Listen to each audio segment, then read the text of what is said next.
All right, so keep getting questions about what all can be deleted on these EFI OBD1 trucks. The answer is a lot. Take a look at mine. Ignore the missing inner fender liner. That's all there is on my vacuum tee. So big hose going to the top. That goes to my PCV valve. There's a little line here for the air conditioner. This one you have to have going to your map sensor. And then of course your reference line to your regulator. Everything else, get rid of it. Mine doesn't even have any lines going to the canister purge for the tank. You probably should keep that if yours works. Mine didn't, so I got rid of it. Most of these components will be down here in this part of the harness. And you can't see it very clearly, but I have wired mine in with I think it's a 10 ohm resistor that's rated for a quarter watt, and then put heat shrink on it to be sure those don't trigger any check engine lights. That's actually a Mustang idle air controller, and the lines that would usually be up here for the canister purge have also been removed and plugged on both sides. And I don't even have an EGR at all. I took mine and threaded it for, you can't see it because of the lens, I'm sorry, but threaded it for a pipe plug and put a pipe plug in its place. Also, if your truck doesn't have the intake air temp sensor over here on the airbox, put it there. Stock location is #1 intake runner. That is a horrible place for that freaking sensor. And if your sensor is metal bodied instead of plastic bodied, get a plastic one. The plastic ones read more correct for the outside air temperature and aren't prone to heat soak. When these trucks start seeing heat soak, which of course they will because the exhaust is right there too, that takes all the timing out of the truck and it makes it a pig.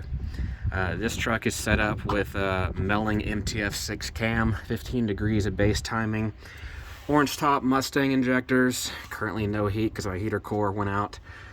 AC blows cold, and I currently get 9 miles to the gallon because of the big injectors and no tune. But the cam swap and bigger injectors made a world of difference. Also, if you don't like messing with Group 65 batteries and you want to run audio, this is a Group 27 marine battery. I ran 0-aught cable to the solenoid and actually ran my solenoid wire all the way down to the starter. You can maybe just barely see it there. So the only thing my fender mounted solenoid does anymore is just activate the start solenoid. It doesn't actually pass any real current. This is just my main cables are both on the same side. Everything's crusty, I apologize.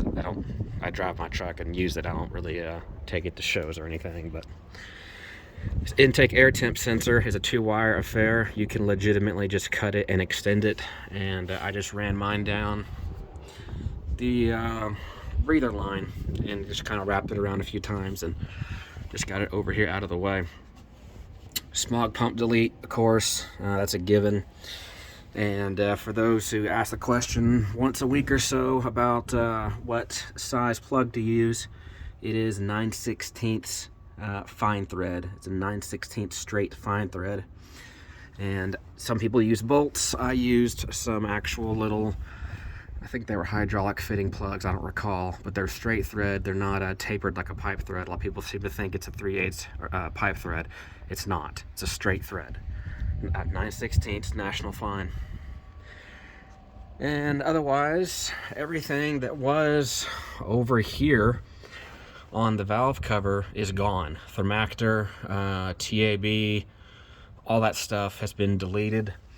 If you look closely, right, get my zoom in there, those are where the solenoid wires used to go. Same affair as the other one. I put a resistor in line and put heat shrink on them and sent them back, and then that's a terminator plug for my EGR, as my EGR was, of course, right there. So that keeps all my check engine lights off. The only check engine light I get anymore is for the rich condition, which is not surprising at all. So, but I'll be going Mega Squirt to get rid of that.